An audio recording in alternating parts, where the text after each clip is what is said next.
ఇదేంటి దానిమ్మ పండా? సరే సర్లే. అయితే ఏంటి ఇప్పుడు? ఎప్పుడు చూడనట్టు అంటారా? అయితే మీరే చూడండి. ఒక దానిమ్మ తింటే ఇన్ని బెనిఫిట్సా? దానిమ్మ తింటే గుండె జబ్బులు రావంట. బీపీ కూడా కంట్రోల్‌లో ఉంటుందట. ఇవాళ రేపు ఆడవాళ్ళు, చిన్న పిల్లల్లో తరచుగా కనిపించేది అనీమియా. అదేనండి బాబు రక్తహీనత. అది కూడా తగ్గుతుందట.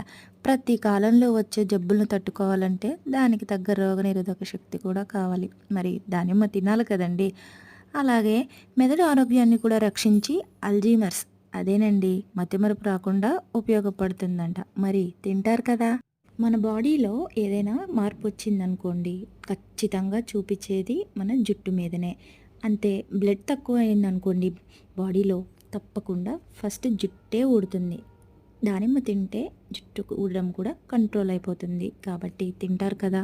మరి నా వీడియో ఇన్ఫర్మేటివ్‌గా అనిపిస్తే లైక్ కొట్టి తప్పకుండా సబ్స్క్రైబ్ చేయండి ఫ్రెండ్స్. Thank you.